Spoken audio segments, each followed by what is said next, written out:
I didn't raise my voice when my mother-in-law announced in front of 20 people that my daughter missing the family vacation was a lesson in respect.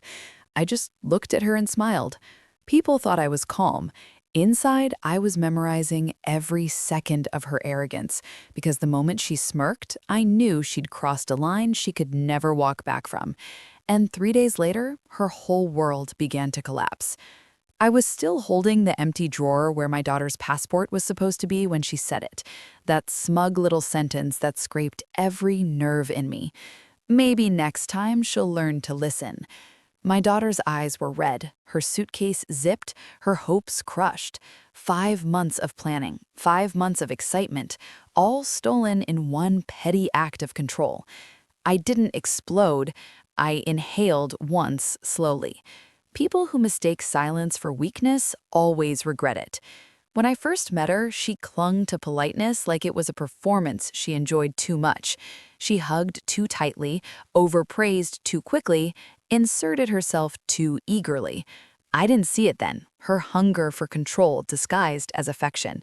She loved my husband in the way some mothers do, possessively, competitively, with an invisible leash tied to his spine. After we married, the mask slipped. She critiqued everything, my parenting, my decisions, my presence, always with a smile, always pretending it was love.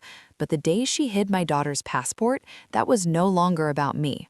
That was war. I noticed things long before she thought I did.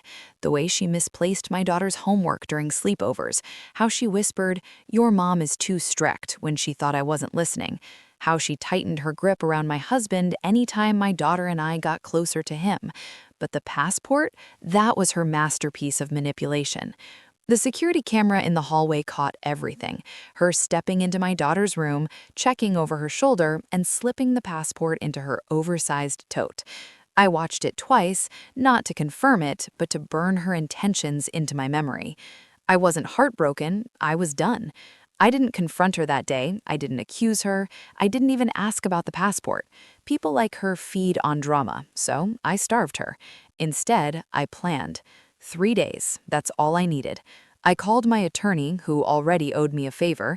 I called my husband's boss, who respected me more than his mother ever respected herself. And I called someone she never expected, her landlord, because when she sabotaged my daughter, she forgot one small detail. The house she lived in, paid for by our joint family fund, signed under my husband's name, and I handled the financial documents. Her throne was built on my paperwork. Time to pull the floorboards out. Day 1. I had the security footage quietly sent to my husband. No commentary, just the video.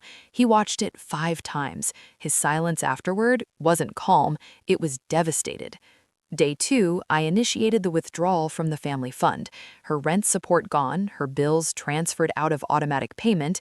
She'd know soon enough when her phone service cut out. Day 3, I met with her landlord and provided documents confirming our revoked financial obligation. The eviction notice was printed before I even left the office. Then I executed my final move, the one meant for her pride, not her comfort. I invited the whole family, including her, for dinner. The stage was set. She arrived wearing victory on her face. She thought the passport incident was forgotten, that I'd swallowed the humiliation. So when I placed the printed still frame of her stealing the passport on the table face up in the center of everyone, the room froze. Her smile cracked first, then her eyes shook, then her breath. "What is this?" she whispered. I leaned forward, calm, deliberate. "A lesson," I said, "in honesty." My husband looked at her like she was a stranger. Her sister-in-law looked betrayed. Her brother stood up, muttering something about disgust. And when she tried to speak, I placed the eviction notice beside the photo. "You'll need a new place in 30 days, I added. "That's the consequence." She turned to my husband. He didn't save her. He didn't even blink. Her empire built on manipulation fell in a single breath. She tried calling me later, but her phone had already been disconnected. I slept better that night than I had in years.